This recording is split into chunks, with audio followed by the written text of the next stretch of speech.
أعوذ بالله من الشيطان الرجيم بسم الله الرحمن الرحيم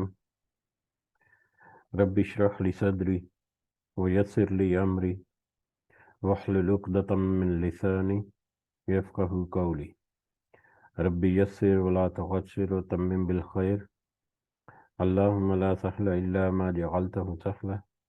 وأنت تجعل الحزن إذا شئت سهلا اللهم انفعنا بما علمتنا وعلمنا ما ينفعنا وزدنا علما آمین یا رب العالمین۔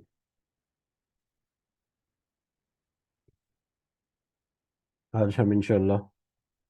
اللہ کے خاص فضل و کرم سے، اس کی خاص رحمت اور توفیق سے،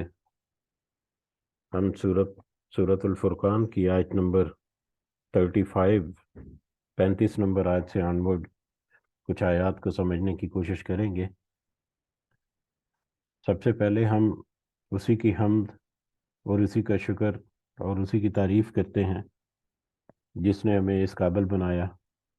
جس نے ہمیں یہ مہلت اور یہ وقت عطا کی، جس نے ہمیں یہ وسائل اور سارے لوازمات اور ساری نعمتیں عطا کی، اور ان کے ساتھ ساتھ جس نے ہمارے دلوں کو اس قابل کیا، جس نے ہمارے دلوں میں یہ ڈالا کہ ہم اس بابرکت کلام کو سمجھنے کی کوشش کریں۔ اللہ تعالیٰ سے دعا ہے کہ اس کی صحیح سمجھ کے ساتھ اس کی صحیح نصیحت ہمیں عطا فرما، اپنی اور اپنے ساتھیوں کی اصلاح کرنے کی توفیق عطا فرما، اور دنیا کے ساتھ یا اللہ ہمیں آخرت کی کامیابی بھی عطا فرما، آمین یا رب العالمین۔ آیت نمبر 35 شروع کرنے سے پہلے کل ہم نے جو کچھ آیات دیکھی تھیں ان کا ترجمہ ایک دفعہ دہراتے ہیں۔ آیت نمبر 21 سے لے کر 34 تک اللہ تعالیٰ فرماتے ہیں، اور جنہیں ہماری ملاقات کی توقع نہیں، انہوں نے کہا کہ ہم پر فرشتے کیوں نہیں اتارے جاتے، یہ ہم اپنی آنکھوں سے اپنے رب کو دیکھ لیتے۔ ان لوگوں نے اپنے آپ کو بہت ہی بڑا سمجھ رکھا ہے اور سخت سرکشی کر لی ہے۔ جس دن یہ فرشتوں کو دیکھ لیں گے اس دن ان گناہ گاروں کو کوئی خوشی نہ ہوگی، اور کہیں گے یہ محروم ہی محروم کیے گئے، اور انہوں نے جو جو اعمال کیے تھے ہم ان کی طرف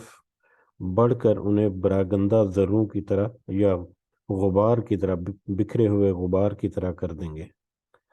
البتہ اس دن جنتیوں کا ٹھکانہ بہتر ہوگا اور خوابگاہ بھی عمدہ ہوں گی۔ اور جس دن آسمان بادل سمیت پھٹ جائے گا اور فرشتے لگاتار اتارے جائیں گے، اس دن صحیح طور پر ملکیت یا مالک صرف رحمان ہی ہوگا، اور یہ دن کافروں پر بہت بڑا بھاری ہوگا۔ اور اس دن ظالم شخص اپنے ہاتھوں کو چبا چبا کر کہے گا، ہائے کاش کہ میں نے رسول صلی اللہ علیہ وسلم کی راہ اختیار کی ہوتی، ہائے افسوس کاش کہ میں فلاں کو دوست نہ بنایا ہوتا، اس نے تو مجھے اس کے بعد گمراہ کر دیا کہ نصیحت میرے پاس آ پہنچی تھی، اور شیطان تو انسان کو وقت پر دغا دینے والا ہی ہے۔ اور رسول کہے گا کہ اے میرے پروردگار، بے شک میری امت نے اس قرآن کو چھوڑ رکھا، اور اسی طرح ہم نے ہر نبی کے دشمن بعض گناہ گاروں کو بنا دیا، اور تیرا رب ہی ہدایت کرنے والا اور مددگار کرنے والا کافی ہے۔ اور کافروں نے کہا اس پر قرآن سارا کا سارا ایک ہی دفعہ میں کیوں نہ اتارا گیا؟ اسی طرح ہم نے تھوڑا تھوڑا کر کے اسے اتارا تاکہ آپ کا دل قوی رکھیں۔ ہم نے اسے ٹھہر ٹھہر ہی پڑھ کر سنایا ہے۔ یہ آپ کے پاس جو کوئی مثال لائیں، ہم اس کا سچا جواب اور عمدہ توجیہ آپ کو بتا دیں۔ جو لوگ اپنے منہ کے بل جہنم کی طرف جمع کیے جائیں گے وہی بدتر مکان والے ہیں اور گمراہ تر راستے والے ہیں۔ اور بلا شبہ ہم نے یہ جہاں تک ہم نے کل دیکھا تھا اور اس میں بھی ہم نے دیکھا کہ وہی لوگ جو آخرت کی ملاقات کو جھٹلاتے ہیں ان کا انجام کچھ دوسرے الفاظ میں، اور اس میں ایک بہت ہی اہم آیت جو ہم نے دیکھی جس میں رسول صلی اللہ علیہ وسلم اللہ کے ساتھ اللہ کے ہاں اپنی امت کے ان لوگوں کے خلاف گواہی دیں گے جنہوں نے قرآن کو بالکل چھوڑ دیا، اور یہ ایک ایسی تلخ حقیقت ہے جس کو کوئی بھی انکار نہیں کر سکتا۔ بہرحال بڑھتے ہیں آگے اپنے آج کے سبق کی طرف، آیت نمبر 35 سے آنورڈ۔ اعوذ باللہ من الشیطان الرجیم۔ وَلَقَدْ آتَيْنَا، اور ہم نے یقیناً دی، عطا کی، موسیٰ کو، الکتاب کتاب، اور ہم نے یقیناً موسیٰ کو کتاب عطا کی، وَجَعَلْنَا مَعَهُ أَخَاهُ، اور اس کے ساتھ بنا دیا اس کے بھائی کو، ہارون، وزیر، بوجھ اٹھانے والا، مدد کرنے والا، اس کا وزیر۔ اس سے پہلے ہم نے ابھی تک جو آیات پڑھی ہیں 34 آیات، اس میں ہم نے دیکھا کہ اللہ تعالیٰ نے ان مشرکین کے تین جو بڑے بڑے ان کے اعتراضات، یا تین بڑے بڑے ان کے جو ہیلے بہانے ہیں، یا تین بڑے بڑے جو مطالبے، یا تین بڑی بڑی جو ان کی باتیں ہیں، ان کا جواب اللہ تعالیٰ نے دیا۔ ایک تو اللہ کی توحید کے بارے میں وہ جو باتیں کرتے، دوسرا رسول صلی اللہ علیہ وسلم کے بارے میں کہ یہ تو ہماری ہی طرح کا ایک انسان ہے، کھاتا پیتا ہے، کوئی فرشتہ کیوں نہیں اترتا، اور تیسرا کتاب کے بارے میں، قرآن کے بارے میں، فرقان کے بارے میں کہ یہ فرقان جو ہے یہ نعوذ باللہ کوئی اپنی طرف سے جھوٹ گڑھ کر لائے ہیں، یا اس طرح کے معاملات۔ ان تینوں کو اللہ تعالیٰ نے ایڈریس کیا پہلی 34 آیات میں، اور پھر ان تینوں کے بارے میں غلط گمان رکھنے والے جو ہیں ان کو ان کا نتیجہ انجام کیا ہے وہ بھی پورا وہاں پر ذکر کیا۔ اب ہم آج دیکھیں گے، یا آج یہ آیت ہے کہ اب پچھلے نبیوں کا یا پچھلے رسولوں کے بارے میں پھر مثالیں، کہ پچھلے لوگوں کی کہانیاں، وہ یہ بھی کہتے تھے کہ یہ پچھلے لوگوں کی کہانیاں ہیں، تو یہ پچھلے لوگوں کی کہانیاں کیوں ہیں؟ اس میں سبق ہے ہمارے لیے، اس میں کچھ نہ کچھ رہنمائی ہے۔ پچھلے لوگوں کو مثال بنا کر ہم اگر اپنے آپ کو آج کو نہیں دیکھیں گے تو اپنے کل کو سنوار نہیں سکیں گے۔ تو اسی کنسپٹ کے تحت اگر ہم دیکھیں تو اب کچھ تھوڑا سا ذکر آئے گا، یاد دہانی بھی ہمیں ہو جائے گی کہ ہم نے پہلے بہت ساری آیات، بلکہ تفصیل کے ساتھ بہت سارے واقعات کو ہم نے پڑھا ہوا ہے پچھلی قوموں کے، حضرت نوح سے لے کر حضرت عیسیٰ علیہ السلام تک، مختلف دور کے جو لوگ آئے تھے، قومیں تھیں، ان کے ساتھ کیا کیا معاملات ہوئے، کس طرح ان کے رسولوں نے ان کو پیغام پہنچایا، انہوں نے اس کا انکار کیا، الٹا مخالفت کی، کس طرح سے ان کو پھر ایک مہلت ملی، اس مہلت میں بھی وہ اپنی سرکشی پر ڈٹے رہے، اور آخر کار ایک تباہ کن عذاب جو ہے اس سے دوچار ہوئے، اور ان کو سفہ ہستی سے مٹا دیا گیا۔ تو اسی پوری مختلف جو واقعات ہم نے پڑھے ہیں انہیں کو ذہن میں رکھتے ہوئے ہم آگے بڑھتے ہیں انشاءاللہ۔ آیت نمبر 34 میں وَلَقَدْ آتَيْنَا مُوسَى الْكِتَابَ وَجَعَلْنَا مَعَهُ أَخَاهُ هَارُونَ وَزِيرًا، اور بلا شبہ ہم نے یقیناً موسیٰ کو کتاب دی علیہ السلام، اور اس کے ساتھ اس کے بھائی ہارون کو اس کا وزیر بنا دیا، بوجھ اٹھانے والا بنا دیا، اس کا ساتھی اور مددگار بنا دیا۔ یہ کتاب جو ہے موسیٰ کو یہاں پر عطا کی، یہ غالباً اس سے اگلی آیت سے ہمیں پتہ چلتا ہے کہ یہ وہ کتاب نہیں ہے جو تورات ہے، جو بعد میں کوہ طور پر جب حضرت موسیٰ علیہ السلام کو بلایا گیا اور وہاں پر 10 کمانڈمنٹس کے طور پر جو تختیوں پر کندہ الفاظ کی شکل میں جو ہدایات دی گئی تھی، یہ وہ کتاب نہیں، بلکہ یہ تو ہدایات ہیں یا رہنمائی ہے۔ جب حضرت موسیٰ علیہ السلام کے اوپر وہی جو ہے پہلی وہی آئی، یا جب موسیٰ علیہ السلام کے اوپر ان کی نبوت جو ہے وہ اللہ تعالیٰ نے ظاہر کی، جب وہ مدین سے واپس مصر کی طرف جا رہے تھے تو رستے میں ایک آگ انہوں نے دیکھی، اور اپنی فیملی کو وہیں کھڑے کر انہوں نے کر کے انہوں نے کہا کہ میں ذرا آگ کا ایک الاؤ لے آتا ہوں اور وہاں پر کچھ لوگ ہوں گے تو ان سے میں راستہ بھی پوچھ لیتا ہوں، ہمیں وہ واقعہ یاد دہانی کے لیے ہم یہ یاد کر رہے ہیں۔ تو وہ اس وقت اللہ تعالیٰ نے وہاں پر کلام کیا ان سے، حضرت موسیٰ سے، ان کو معجزات دیے، وہی ہاتھ کا بغل میں ڈال کر باہر نکالنا تو اس کا سفید چمکتا ہوا ہو جانا، اور پھر عصا والا معجزہ، اور یہ معجزے دے کر حضرت موسیٰ کو اللہ تعالیٰ نے حکم دیا کہ آپ جاؤ فرعون کی طرف اور فرعون کو توحید کی دعوت دو۔ اور پھر وہیں پر انہوں نے دعا کی تھی کہ ہارون کو بھی میرا مددگار جو ہے وہ مقرر کر دے، تو اللہ تعالیٰ نے ہارون کو بھی ان کا ساتھی یا ان کے ساتھ ان کا رسول مقرر کر دیا۔ تو یہ بیک گراؤنڈ کے مطابق، اس بیک گراؤنڈ کے مطابق یہاں پر جو کتاب کا ذکر ہے، وہ کتاب جو ہے وہ در حقیقت وہ ہدایات ہیں یا رہنمائی ہے یا معجزے جو عطا کیے اللہ تعالیٰ نے، وہ سارے کا سارے اس کی طرف اشارہ ہے کہ ہم نے موسیٰ کو وہ سارے معجزے عطا کیے، کتاب عطا کی، اور اس کے بھائی کو اس کا وزیر بنا دیا، اس کا بوجھ اٹھانے والا یا مددگار بنا دیا۔ فَقُلْ نَذْهَبَا إِلَىٰ قَوْمِ، اور تو ہم نے ان دونوں، اور تو ہم نے کہا دونوں کو، دونوں جاؤ، الا قومی، اس قوم کی طرف، اور ہم نے کہا دونوں یعنی موسیٰ اور ہارون علیہ السلام، دونوں جاؤ اس قوم کی طرف۔ کس قوم کی طرف؟ الذی کذبوا بآیاتنا، جس نے ہماری آیتوں کو جھٹلا دیا، جس نے ہماری آیتوں کو جھٹلایا۔ وہاں پر اللہ تعالیٰ نے حکم دیا تھا کہ قوم فرعون جو ہے، آل فرعون کی طرف جاؤ اور ان کو جا کے توحید پیش کرو۔ اور آل فرعون کے بارے میں یہاں پر ذکر ہو رہا ہے کہ جنہوں نے ہماری آیتوں کو جھٹلایا۔ اس کا مطلب ہے کہ پہلے اس قوم فرعون تک اللہ تعالیٰ کی آیات جو ہے، یا ان کی اللہ تعالیٰ کی توحید یا اس کی جو نصیحت ہے، وہ پہلے پہنچ چکی تھی۔ اور وہ پہلے کس طرح سے پہنچ چکی تھی؟ ہمیں پتا ہے کہ بنی اسرائیل جو ہے وہ کس طرح سے مصر میں پہنچے تھے، اپنے یروشلم یا بیت المقدس سے۔ حضرت یوسف علیہ السلام وہاں پر گئے جب، اور وہاں پر ان کو عہدہ ملا، اور وہاں پر وہ اپنی ساری فیملی کو بھی ہجرت کرائی اور سارے وہاں پر شفٹ ہو گئے، اور وہیں پہ پھر ان کا وقت گزرنے کے ساتھ ساتھ ان کے حالات جو ہیں وہ واپس ناپید ہو گئے، اور غلامی کے چنگل میں وہ پھنس گئے۔ لیکن اب اس بنی اسرائیل جو قوم تھی وہاں پر آباد تھے، ان کے پاس حضرت یوسف، حضرت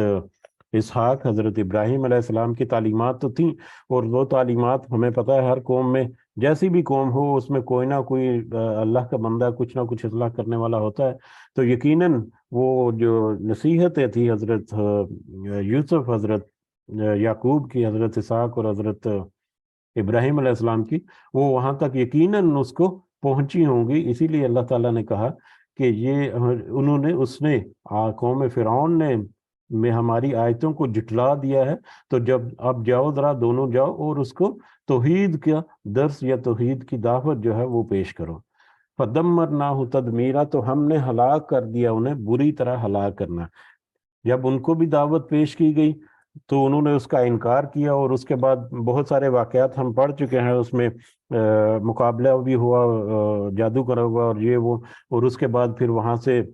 حضرت موسیٰ علیہ السلام اپنے بنی اسرائیل قوم جو ہے اس کو لے کر نکلے، اور پیچھے پھر وہ بھی آیا اور سمندر میں ان کے لیے راستہ بنا، اور وہ آل فرعون جو ہے وہ سمندر میں غرق ہو گئے۔ یہ ساری سٹوری ہمیں پتہ ہے۔ مختصر یہ کہ حضرت موسیٰ اور اس کے بھائی ہارون جو ہے ان کو بھی اللہ تعالیٰ نے احکامات دے کر ایک قوم کی طرف بھیجا، قوم فرعون کی طرف، لیکن انہوں نے پہلے بھی جھٹلایا،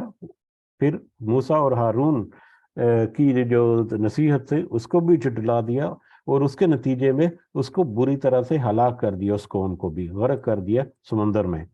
وقوم نوح، اور اس سے پہلے قوم نوح، لما کذبوا الرسل، اس نے بھی جھٹلایا،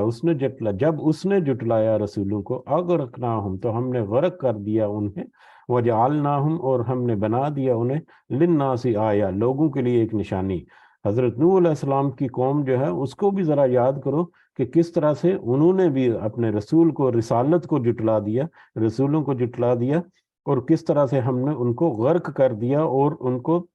لوگوں کے لیے ایک نشانی بنا دیا۔ یہ بھی ایک بہت بڑا انسیڈنٹ، بہت بڑا ایونٹ تھا اس روح زمین پر، کہ پوری کی پوری نوع انسانی جو ہے وہ اس سیلاب میں اس مطلب سیلاب میں غرق ہو گئی، ہلاک ہو گئی، ماں سوائے حضرت نوح علیہ السلام کے، اور ان کے ساتھ ان کی فیملی اور کچھ اور لوگ جو وہاں پر کشتی میں سوار تھے، اس کے علاوہ ساری کی ساری نوع انسانی جو ہے وہ وہاں پر ہلاک ہوگی۔ اور اس کے بعد پھر دوبارہ سے ایک نسل انسانی چلی، جس کو اسی لیے حضرت نوح کو قوم آدم ثانی بھی کہا جاتا ہے۔ یہ بھی واقعہ ہم نے کافی تفصیل کے ساتھ پڑھا ہوا ہے، اور اس واقعے کو بھی اللہ تعالیٰ نے نشانی بنا دیا۔ اور نشانی کیا ہے، نصیحت کیا ہے کہ انہوں نے کیا کیا اور ان کا انجام کیا ہوا، اور اس کے مطابق آج ہم سوچیں کہ ہم کیا کر رہے ہیں اور ہمارا انجام کیا ہوگا۔ یا جب یہ آیات نازل ہو رہی تھی اس وقت کے لوگوں کے لیے کہ دیکھو اس سے پہلے لوگوں کے ساتھ یہ کیا، یہ ہوا، اب تم جیسا کرو گے تمہارے ساتھ بھی ویسا ہی ہوگا۔ وَآتَدْنَا، اور ہم نے تیار کر رکھی ہے لِلظَّالِمِينَ عَذَابًا عَلِيمًا، ظالموں کے لیے دردناک عذاب۔ یہ جو عذاب جن کا یہاں پر ذکر ہوا حضرت نوح علیہ السلام کے بارے میں، یا حضرت نوح کی قوم، یا آل فرعون کے بارے میں کہ ان کو غرق کر دیا، یہ تو دنیا کا عذاب تھا۔ ہم نے ان کے لیے آخرت کا بھی ایک دردناک عذاب تیار کر رکھا ہے۔ اگر دنیا میں خدا نخواستہ کسی سرکشی کی وجہ سے کوئی اپنے عذاب میں پھنس کر ہلاک ہو گیا، اس کی مہلت ختم ہوگی، تو اس کا مطلب یہ نہیں کہ وہ بس اس کا معاملہ ختم، بلکہ وہ تو ایک پہلی قسط ہے، اس کی شروعات ہے، اس کے بعد کا عذاب جو ہے وہ تو ہمیشہ قائم رہنے والا ہے۔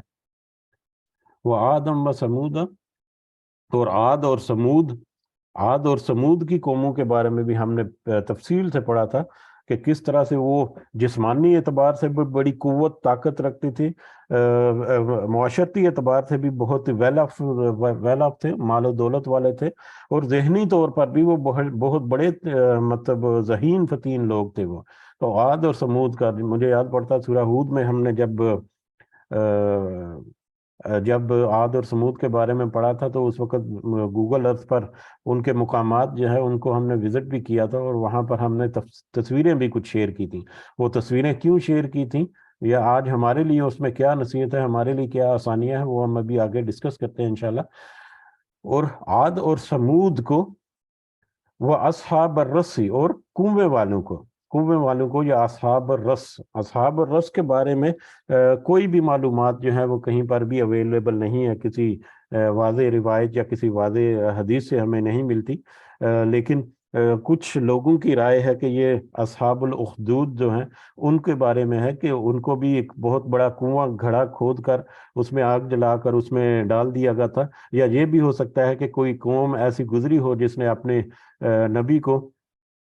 اس کنویں میں ڈال کر ہلاک کر دیا ہو، کسی اندھے کنویں میں یا کہیں ایسی جگہ پر، بہرحال لیکن اس کے بارے میں کوئی مصدقہ رائے جو ہے وہ موجود نہیں ہے، لہذا اس کو صرف اصحاب الرس جو ہے وہ کنویں والی کوئی قوم جو ہے، کوئی قوم ہوگی یقیناً جس کا اللہ تعالیٰ نے ذکر کیا، وہ عاد اور سمود اور کنویں والے لوگ جو ہیں، وقرون، اور قوموں کو بین ذالک کثیرہ، بہت سی قوموں کو بھی اس کے درمیان جو آئیں ان کو بھی ہم نے اسی طرح سے، اب جیسے ہلاکت کا ذکر ہوا اسی طرح سے ان کو بھی ہلاک کر دیا، عاد کو اور سمود کو اور اصحاب الرس جو ہے، اور اس کے علاوہ اور بہت ساری قومیں جو ہیں مختلف وقتوں میں جو آئیں، ان کو اللہ تعالیٰ نے ہلاک کر دیا۔ اس کی وجہ یہی تھی کہ ان کے نبیوں نے، ان کے رسولوں نے ان کی نصیحت پہنچائی، لیکن انہوں نے اس کا انکار کیا، اور نتیجے میں مہلت کا فائدہ نہ اٹھایا، اور عذاب سے درکنار ہو گئے اس دنیا میں، اور آخرت میں تو پھر دردناک عذاب موجود ہے جیسا کہ پہلے ذکر کیا۔ قروناً جو ہے وہ ہم اثر لوگوں کی ایک جماعت کو کہتے ہیں، جیسے آج کے دور میں جو مطلب نوجوان ہیں، جتنے بھی ہیں نوجوان ہیں، ہو سکتا ہے اگلے 50 سال کے بعد وہ نوجوان جو لوگ جو آج موجود ہیں وہ تو اس دنیا میں موجود نہیں ہوں گے، لیکن ان کی اگلی نسل جو ہے وہ اس وقت موجود ہوگی۔ تو آج کے جو جتنے نوجوان نسل ہے وہ ایک قوم ہے، تو اسی طرح سے ہم اثر لوگوں کا گروہ جو ہے وہ کہہ لے قرن ہوتا ہے، اور قرون قرن کی جمع ہے۔ تو ایسے ہم اثر یعنی ایسے لوگوں کا گروہ، مختلف وقتوں میں جو لوگوں کا گروہ ہے، گروہ در گروہ انہوں نے اپنے نبیوں کی تکذیب کی، اسی طرح سے گروہ در گروہ ان کو اللہ تعالیٰ نے ہلاک کر دیا۔ وَكُلًّا، اور ہر ایک، ضربنا لہ الامثال، ہم نے بیان کی اس کی مثالیں ہر ایک کو، یہ پچھلی جتنی قومیں گزر گئیں جن کا ذکر یہاں پر ہوا یا جن کا ذکر نہیں بھی ہوا، ساری قوموں کو اللہ تعالیٰ نے اسی طرح سے مثالیں بیان کی۔ کیسے مثالیں؟ ایک تو نصیحت بیان کی رسولوں کے ذریعے سے، اپنی کتابوں کے ذریعے سے، پھر اسی طرح سے پچھلی قوموں کے، ان سے پچھلی قومیں جو ہیں ان کی مثالیں بیان کر کر کے ان کو بھی سمجھایا کہ دیکھو پچھلی قوموں نے یہ کیا، اب تم ایسا مت کرو۔ ہم نے ہر ایک ہم نے بیان کی اس کی مثالیں، وَكُلًّا، اور ہر ایک کو تبرنا، ہم نے تباہ کر دیا، تبدیرا بری طرح سے تباہ کرنا ہے۔ ہر ایک کو ہم نے مثالیں دی، لیکن وہ نہیں مطلب اپنے رستے پر، سیدھے رستے پر نہیں آئے، جس کے نتیجے میں ان سب کو، ہر ایک کو ہم نے بری طرح سے تباہ و برباد کر دیا، اس دنیا سے ان کو مٹا دیا۔ وَلَقَدْ آتَوْا، اور بلا شبہ یقیناً یہ سب آ چکے ہیں،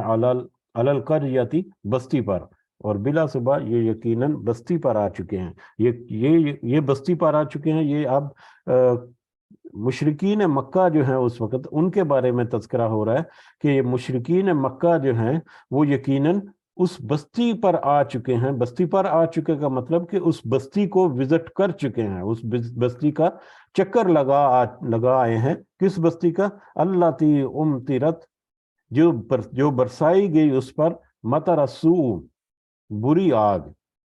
یہ کفار مکہ یا مشرکین مکہ یا اہل مکہ یا یہ اہل حجاز جو ہے، حجاز کے لوگ جو ہیں، یہ یقیناً اس بستی کو وزٹ کر رہے ہیں جس پر بری بارش برسائی گئی۔ ہمیں پتہ ہے کہ قوم لوط جو ہے ان کی بستیاں، سدوم اور عمورہ کر کے جو ان کی بستیاں تھیں، وہ شام اور فلسطین کی طرف جب قافلے جاتے تھے حجاز سے، مکہ سے یا دوسرے علاقوں سے، تو وہ ان کے سفر کے راستے میں مین شاہراہ کے اوپر وہ بستیاں پڑتی ہیں جہاں پر قوم لوط کو ہلاک کر دیا گیا۔ تو وہ جب وہ وہاں سے گزرتے تھے تو یقیناً وہ بستیوں کو دیکھتے تھے، اس بستیوں میں مطلب اندر بھی جھانکتے ہوں گے، اور پھر ایسی بستی اگر پڑی ہوئی ہے کہیں پر تو اس کے بارے میں بہت ساری سٹوریاں جو ہیں، بہت ساری کہانیاں یا بہت ساری اس کے بارے میں قصے جو ہیں وہ بھی مطلب پھیلے ہوں گے اور انہوں نے سنے ہوئے ہیں۔ تو یہ اللہ تعالیٰ نے اس کی طرف اشارہ کیا ہے کہ جب وہ گزرتے ہیں ان رستوں سے تو ان بستیوں کو انہوں نے دیکھا ہوگا، جس کو ہم نے دیکھا ہوگا نہیں، یقیناً دیکھا ہے، بلا شبہ یقیناً یہ سب آ چکے، یقیناً انہوں نے ان بستیوں کو وزٹ کیا ہے، دیکھا ہے، جن بستیوں کو بری بارش کے ذریعے سے تباہ کر دیا گیا۔ اور قوم لوط کو ہم نے دیکھا کہ ان کے اوپر پتھروں کا اور بارش کا عذاب جو ہے وہ آیا تھا، اور وہ راتوں رات وہ ارلی مارننگ میں وہ تباہ و برباد ہو گئے وہیں پر، کہ جیسے تھے ویسے ہی وہیں پر ہلاک ہو گئے۔ اب ان بستیوں کے بارے میں اللہ تعالیٰ نے اب یہ ذکر کیا، اس سے پہلے بھی کئی دفعہ ذکر ہو گیا کہ جب جب کہ نبی کریم صلی اللہ علیہ وسلم بھی ایک دو مقامات سے جب گزرے تو وہاں پر انہوں نے دعا بھی کی تھی کہ پرانے کھنڈرات جو ہیں وہاں سے گزرتے ہوئے۔ تو اب ہمارے لیے بہت ساری آسانیاں ہیں، ہم نے تو یہیں پر بیٹھے بیٹھے اس پوری بستی کا وزٹ کر لیا، اور وہاں پر کیا مطلب معاملات ہوئے وہ ہم نے قرآن میں پڑھ بھی لیا اور اپنی آنکھوں سے دیکھ بھی لیے۔ لیکن اس کے علاوہ بھی اگر ہم دیکھیں تو تقریباً ہر شہر میں ہمیں بہت سارے کھنڈرات، بہت سارے پرانے محلات، بہت ساری بارادریاں، بہت سارے قلعے اور ایسی چیزیں نظر آتی ہیں جو جب وہاں پر جاتے ہیں تو وہاں پر جا کر ہم لوگ جو ہیں، ہم اپنی بات کر رہے ہیں، بہت ساری چیزیں وزٹ کی تھیں، تو وہاں پر جا کے بس تاریخی پس منظر اس کا کہ وہ کب بنا تھا، کیسے بنا تھا، کس نے بنایا تھا، کیوں بنایا تھا، اور کیسی کیسی حقیقتیں ہیں، اور کچھ تو اتنی بڑی عالیشان تعمیرات ہیں کہ اس سے اندازہ ہوتا ہے کہ وہ کس قدر عظیم و شان سلطنتیں تھیں، کس قدر عظیم و شان وہ مطلب پورے شہر آباد تھے، اور وہاں پر رہن سہن جو وہ کس قدر ایڈوانس نوعیت تھا اس وقت۔ لیکن ہم یہ بہت کم غور کرتے ہیں کہ آج ان لوگوں کی حقیقت کیا ہے، آج ان لوگوں کی کیفیت کیا ہے، آج وہ عالم برزخ میں ہے تو کس حال میں ہوں گے۔ اگر اس وقت وہ دنیا کے معاملات کو اس طرح سے نپٹاتے رہے تو آج ان کا معاملہ کیسا ہوگا؟ ان کی جو یہ بنائی ہوئی یہ بڑی بڑی تعمیرات جو ہیں وہ تو آج یہاں پر ڈھیر ہو رہی ہیں، اور ان کا پرسان حال کوئی نہیں، لیکن آج ان لوگوں کی حیثیت کیا ہے، حقیقت کیا ہے، یا ان کے لوگوں کے ساتھ کیسے معاملات ہو رہے ہوں گے، ہمیں زیادہ توجہ تو ان پرانی عمارتوں کو دیکھ کر یہ ہونی چاہیے، لیکن ہم بس ان کو آثار قدیمہ کے طور پر بس دیکھا اور وزٹ کیا، اور بس مطلب کبھی داد دے دی اور کبھی ایسے ہی بات اپنے آپ کو متاثر کیا اور واپس آ گئے، بلکہ ہمارے لیے تو اس میں نصیحت یہ ہے کہ ہم ان کو اسٹڈی کر کے ان کے حالات کو دیکھیں کہ اس وقت ان کے حالات یہ تھے اور آج وہ کہاں پر ہوں گے اور کیا کر رہے ہوں گے۔ تو اسی طرح سے بہرحال یہ یہاں پر ذکر ہوا کہ پچھلی قوموں کی بستیاں جو ہیں وہ ان کے سامنے ہیں، جو انہوں نے بہت دفعہ وزٹ کی، اور خاص کر قوم لوط کی بستی کا یہاں پر ذکر کیا، تو یہ سارا کچھ تو انہوں نے اپنی آنکھوں سے دیکھ لیا۔ اب یہ آنکھوں سے دیکھنے کے باوجود اور پھر ان کے بارے میں حکایات جو ہیں وہ بھی سن رکھی ہیں، اس کے باوجود افلم یکونوا یرونہا، کیا پس نہیں وہ سب دیکھتے، وہ سب دیکھا کرتے اسے، بل کانو، بلکہ سب تھے، لا یرجون نشورا، سب تھے نہیں وہ امید رکھتے دوبارہ جی اٹھنے کی۔ کیا وہ سب نہیں دیکھتے تھے یہ سارا کچھ؟ یعنی یہ سارا کچھ وہ دیکھ رکھے تھے، یہ سارا کچھ انہوں نے دیکھ رکھا ہے، لیکن اس کے باوجود بل کانوا لا یرجون نشورا، وہ امید نہیں رکھتے دوبارہ جی اٹھنے کا، اس کے باوجود وہ اس بات پر یقین نہیں کرتے یا اس بات کو قبول نہیں کرتے کہ انہیں دوبارہ بھی جی اٹھنا ہے۔ وہ ساری کہانیاں ان کو، ساری روایات، سارے معاملات جو ہیں ان کو بہت اچھی طرح سے پتہ ہیں، لیکن اس کے باوجود وہ اپنی ہٹ درمی پر قائم رہنے والے ہیں۔ وَإِذَا رَأَوْكَ، اور جب وہ دیکھیں گے آپ کو، اِذْ يَتَّخِذُونَكَ، نہیں وہ سب بناتے آپ کو، إِلَّا هُزُوًا، مگر مذاق۔ نبی کریم صلی اللہ علیہ وسلم کو مختلف طریقوں سے وہ مذاق بھی مطلب بناتے تھے، مذاق بناتے تھے اس سینس میں کہ کبھی ہنسی مذاق بھی کرتے تھے ان کے بارے میں ذکر کر کے، کبھی انہوں نے جو نصیحت دی اس کی طرف بالکل ہی توجہ نہ دینا، یہ بھی مذاق کی ایک شکل ہے کہ کوئی بات کر رہا ہے یا بات سمجھانے کی کوشش کر رہا ہے تو بالکل اس کی طرف متوجہ ہی نہ ہونا، اس کو بالکل اہمیت ہی نہ دینا، اس کی بات ہی نہ سننا، یہ بھی مذاق کی ایک قسم ہے۔ طرح طرح سے کی باتیں کرتے تھے، ہم نے بہت دفعہ پڑھی ہوئی ہیں پہلے، تو جب وہ دیکھیں آپ کو، یعنی جب یہ کفار مکہ یا مشرکین جو ہیں مکہ کے مشرک جو ہیں، جب وہ آپ کو دیکھتے ہیں، ان یتخذونک الا ہزوا، تو نہیں وہ بناتے آپ کو مگر مذاق، تو جب وہ آپ کو دیکھتے ہیں تو آپ کا مذاق اڑاتے ہیں، یا مذاق کے ساتھ، یا آپ کی بالکل آپ کی بات کو جٹلا دیتے ہیں، اس کو توجہ ہی نہیں دیتے، اس کے اوپر غور ہی نہیں کرتے، اس کو سنتے ہی نہیں، تو سننے میں بھی وہاں پر آ بھی جاتے ہیں تو مختلف طرح کے مطلب ہیلے بہانے کرتے ہیں۔ احاذ الذی، کیا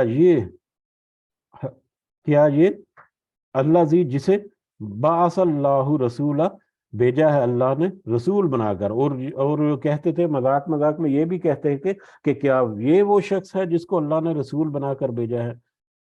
یعنی وہ مطلب یہ بھی مذاق کرتے تھے کہ ہم جیسا ہی انسان، ہمارے جیسا کھاتا پیتا یہ وہ، اور آج یہ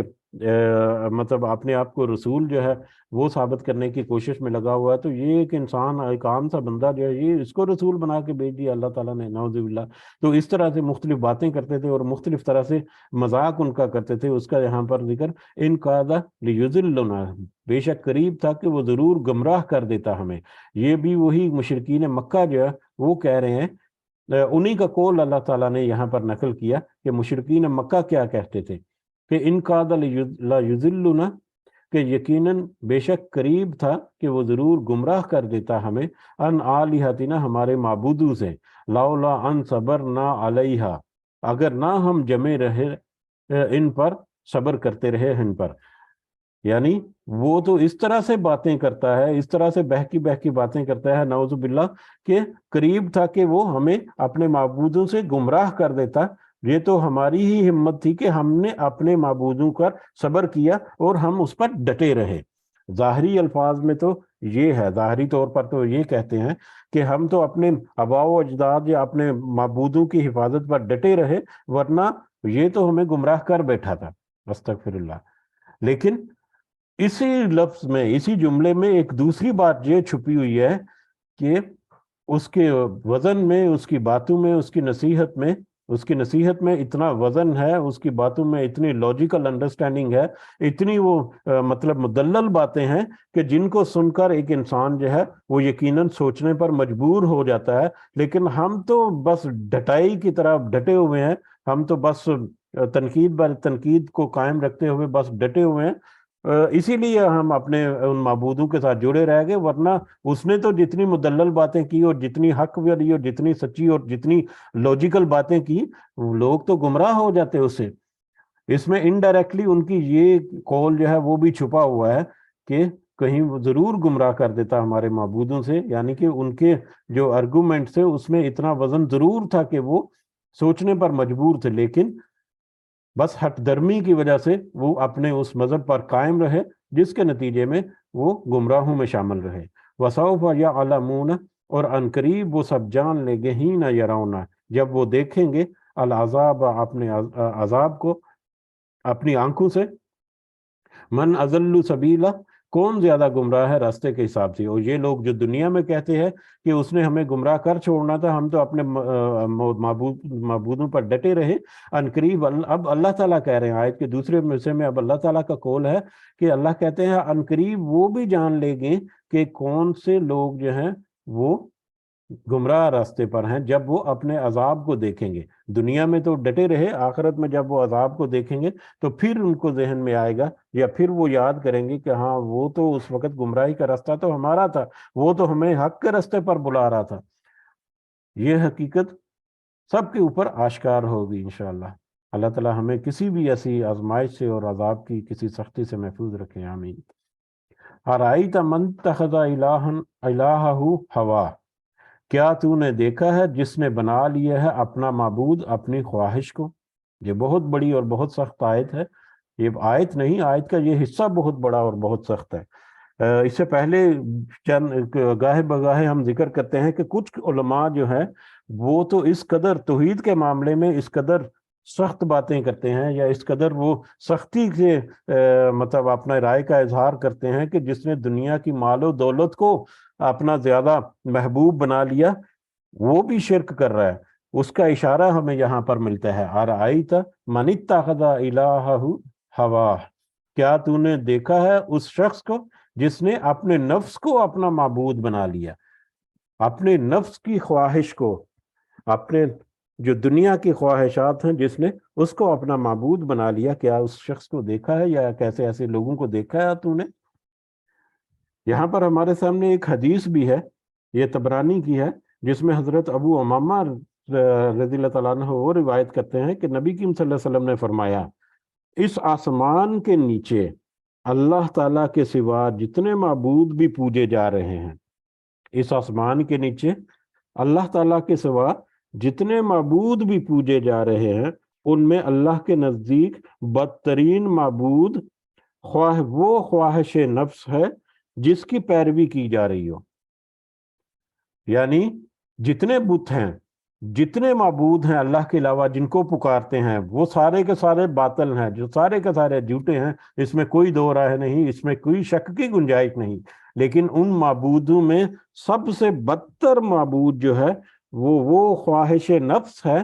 جس کی پوجا کی جاتی ہے, جس کی عبادت کی جاتی ہے, یا جس کے پیچھے لگ کر انسان جو ہے وہ اپنی دنیا جو ہے وہ برباد کرتا ہے, اور اپنی آخرت. دنیا تو برباد کرتا ہے جیسے کرتا ہے, دنیا ظاہری طور پر تو ہو سکتا ہے اس کے لیے بڑی اچھی ہو جائے, لیکن آخرت کو ضرور برباد کر لیتا ہے.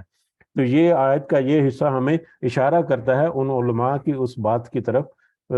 اس بات میں وزن ڈالتا ہے کہ اپنی خواہشات نفس کی خواہشات کی پیروی کرنے والا در حقیقت وہ بھی اپنے نفس کو معبود بنا لیتا ہے. اور اس کے بارے میں ہم نے بہت دفعہ بہت ساری باتیں ذکر کی ہوئی ہیں, بار بار وہی بات ریپیٹ کرتی ہیں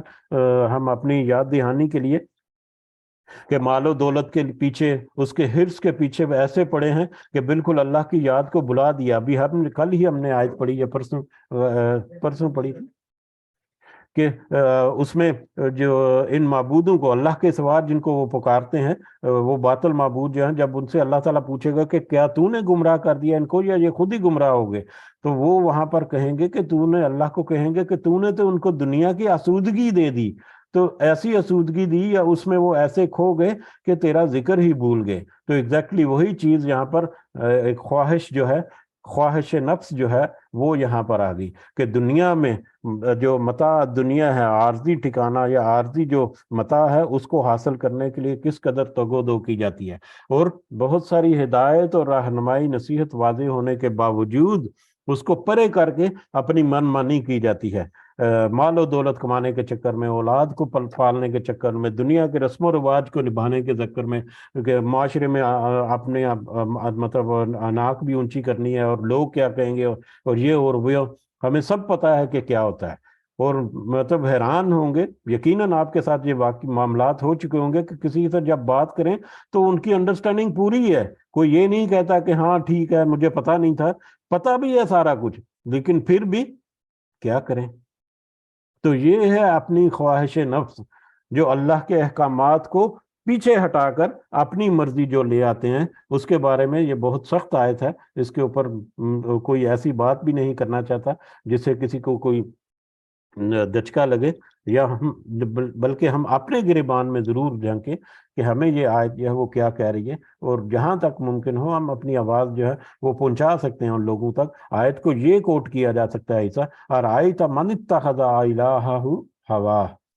کہ کیا تو نے ایسے شخص کو دیکھا ہے جس نے اپنی خواہش کو اپنا معبود بنا لیا ہے، اور اس قدر بڑا معبود بنا لیا اسے کہ معبود حقیقی جو ہے، الہ واحد جو ہے، اس کو بھلا کر اپنی اس خواہش کے پیچھے چلتا ہوا بس دنیا تو بنا رہا ہے، آخرت کو برباد کر رہا ہے۔ اب انت تکون، تو کیا آپ ہو سکتے ہیں، اب یہ جو نفس کی پیروی کرنے والا ہے، اس کی آیت کا دوسرا حصہ جو ہے اس کی میں مزید شدت پیدا کرنے کے لیے ہمیں ایک اشارہ دیتا ہے کہ کیا آپ انت تکون، تو کیا آپ ہو سکتے ہیں، یعنی نبی کریم صلی اللہ علیہ وسلم کو کہا جا رہا ہے، تو کیا آپ ہو سکتے ہیں علیہ وکیلا، اس پر نگہبان، وہ نفس جو اپنی خواہشات کی پیروی میں پڑ گیا، کیا آپ اس پر نگہبان ہو سکتے ہیں؟ کیا آپ اس کو سمجھا سکتے ہیں؟ کیا آپ اس کو راہ راست پر لا سکتے ہیں؟ آپ کی شخصی جو مطلب جو آپ کی ذمہ داری دی ہوئی ہے آپ کو، اس کے مطابق یہ اللہ تعالی نہیں، اس کے مطابق آپ کی ذمہ داری یہ ہے کہ آپ اس کو پہنچائیں، اور پھر اس کے بعد اللہ کا کام ہے کہ وہ اس کو ہدایت دے، اور ہدایت کس کو ملتی ہے؟ جو تھوڑا سا اپنے اختیار کو یوز کر کے اس کی طرف رجوع کرنے کی کوشش کرتا ہے، اس کی طرف بڑھنے کی کوشش کرتا ہے، اللہ تعالیٰ اس کو آگے بڑھ کر اچک لیتا ہے اور اپنے رستے پر لے آتا ہے، لیکن جو اس رستے پر ڈالنا ہی نہ چاہے اپنے آپ کو، تو وہ یقیناً وہ پھر اللہ تعالیٰ اس کو چھوڑ دیتا ہے۔ یعنی یہ ایک رستہ ہے، جو اس کی طرف ہاتھ تھوڑا سا بڑھاتا ہے اللہ تعالیٰ اس کو اپنی طرف کھینچ لیتے ہیں، اور جو اس کی طرف ہاتھ نہیں بڑھاتا، منہ پرے کر دیتا ہے، اللہ تعالیٰ بھی اس سے منہ پرے کر لیتے ہیں، اور پھر وہ دوسرے رستے کی طرف، گمراہی کی طرف نکل جاتا ہے۔ تو جو اپنے نفس کی خواہش میں لگا ہوا ہے، وہ اس کے اوپر تو آپ کوئی نگہبانی نہیں کر سکتے، اس کے اوپر تو آپ کا کوئی اختیار نہیں ہے۔ ام تحسب، کیا آپ گمان کرتے ہیں، انا اکثرہم یسمعون، کہ بے شک ان کے اکثر جو ہیں وہ سب سنتے ہیں۔ اب یہ جو نفسانی خواہشات میں پڑے ہوئے لوگ ہیں، ان کے بارے میں کیا آپ گمان کرتے ہیں کہ وہ سنتے ہیں، او یا عقلون، یا وہ سمجھتے ہیں؟ کیا آپ یہ گمان کرتے ہیں کہ یہ لوگ کچھ سنتے اور سمجھتے بھی ہیں؟ انہم الا کالانعام، نہیں، مگر وہ تو چوپاؤں کی طرح ہیں، وہ کوئی سنتے اور سمجھتے نہیں ہے، بلکہ وہ تو چوپاؤں کی طرح ہیں، جانوروں کی طرح ہے، بل ہم اضل سبیلا، بلکہ اس سے بھی زیادہ بدتر ہیں، اس سے بھی زیادہ گمراہ کن رستے پر ہیں۔ وہ جانوروں کی طرح ہیں، چوپاؤں کی طرح ہیں، بلکہ چوپاؤں سے بھی بدتر ایک گمراہ کن رستے میں ہے۔ چوپائے جو ہیں یا جانور جو ہیں وہ جانوروں کی طرح ہیں، یعنی جانوروں میں کوئی عقل اور شعور نہیں ہے، ظاہری طور پر وہ بھی دیکھتے ہیں، ظاہری طور پر وہ بھی سنتے ہیں، ظاہری طور پر وہ بھی عقل رکھتے ہیں۔ وہ عقل کیا رکھتے ہیں؟ انہوں نے اپنی زندگی کیسے گزارنی ہے، کھانا پینا کیسے کرنا ہے، اٹھنا بیٹھنا کہاں ہے، ان کو محفوظ مقام کہاں پر ملے گا، یہ ساری چیزیں جو اللہ تعالیٰ نے ان کی فطرت میں ڈال دی ہیں، وہ بس انہی کے گرد گھومتے ہیں، ان میں کوئی عقل و شعور نہیں ہے۔ تو یہ جانوروں کی طرح ہے، جو ظاہری طور پر تو سنتے دیکھتے اور سمجھتے ہیں، لیکن ان میں کوئی عقل و شعور نہیں ہے۔ پھر اسے آیت کے اگلے حصے میں بل ہم اضل سبیلا، کہ بلکہ وہ اس سے بھی زیادہ گمراہ رستے پر ہیں، یعنی اس سے بھی بدتر ہیں، جانوروں سے بھی بدتر ہیں۔ جانوروں سے بدتر کیسے ہوگے کہ جانوروں میں تو کوئی عقل و شعور نہیں، لیکن وہ اللہ کی جو بنائی ہوئی، جو ان کی ہدایات ہیں، جو اللہ تعالیٰ کی دی ہوئی ہدایات، جو نظام ہے، اس کے مطابق وہ اپنی زندگی گزارے ہیں۔ لیکن انسان کو تو عقل و شعور دیا۔ اب چوپاؤں کو، جانوروں کو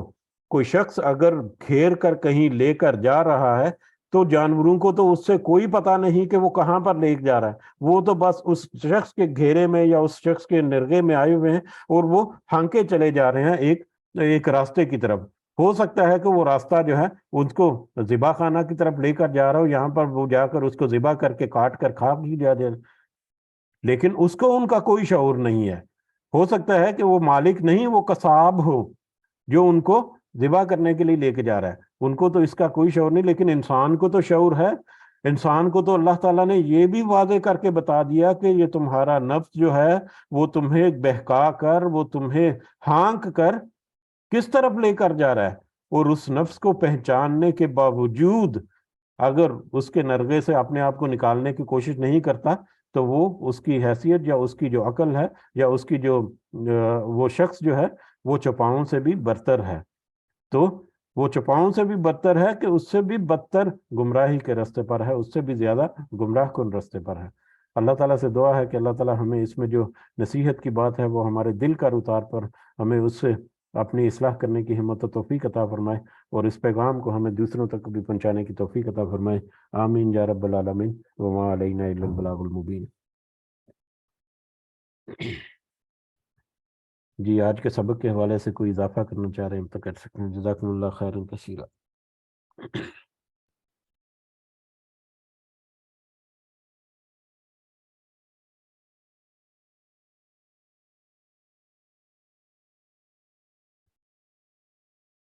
جی، مجلس کے اختتام کی طرف بڑھتے ہیں۔ ایک دفعہ پھر یاد دہانی، صبح کا وقت اب آہستہ آہستہ پیچھے آ رہا ہے، تو انشاءاللہ ہم کوشش کیا کریں گے کہ جتنی جلدی ممکن ہو اپنی یہ کلاس جو ہے وہ شروع کریں، یا مجلس شروع کریں، تاکہ وقت پر اس کو مکمل کیا جائے۔ اللہ تعالی ہمیں اس کے ساتھ جڑے رہنے کی توفیق عطا فرمائے، اور اس کے جو فائدے ہیں، دنیا کے فائدے ہمارے ہیں، دنیا کی نصیحت ہمیں مل رہی ہے، دنیا میں رہنے کا طریقہ جو ہے وہ اللہ تعالیٰ اس سے عطا فرمائے، اور اس سے آخرت کے فائدے جو ہیں وہ بھی ہمارے لیے، ہمارے حصے میں لکھے اس کے ذریعے سے۔ اللہ تعالیٰ آمین یا رب العالمین۔ اللہ تعالیٰ ہمارے والدین کے ساتھ خاص فضل و کرم کرے، جو اس دنیا میں حیات ہیں انہیں صحت سے بھرپور زندگی عطا فرمائے، جو اس دنیا سے گزر گئے ہمارے والدین، بزرگ، بہن بھائی، سارے مومنین اور مومنات، اللہ تعالیٰ سب کو اپنے خاص فضل و کرم سے جنت الفردوس میں اعلیٰ مقام عطا فرمائے۔ ہماری جتنی ظاہری اور باطنی خواہشات ہیں، جو نیک اور جائز حاجات ہیں، اللہ تعالیٰ ان کو پورا کرے اور ان میں آسانی فرمائے۔ ہماری مشکلات کو اللہ تعالیٰ خاص مدد کے ذریعے سے آسان کرے اور ہم سے دور کرے۔ رب ارحمہما کما ربیانی صغیرا، رب ارحمہما کما ربیانی صغیرا، رب ارحمہما کما ربیانی صغیرا، ربنا آتنا فی الدنیا حسنہ وفی الآخرۃ حسنہ وقنا عذاب النار، ربنا ظلمنا انفسنا وإن لم تغفر لنا وترحمنا لنكونن من الخاسرین، ربنا تقبل منا انک انت السمیع العلیم وتب علینا انک انت التواب الرحیم۔ سبحان ربک رب العزۃ عما یصفون وسلام علی المرسلین والحمد للہ رب العالمین۔ سبحانک اللہم و بحمدک، اشہد ان لا الہ الا انت، استغفرک و اتوب الیک۔ جزاکم اللہ خیرا کثیرا۔ السلام علیکم ورحمۃ اللہ وبرکاتہ۔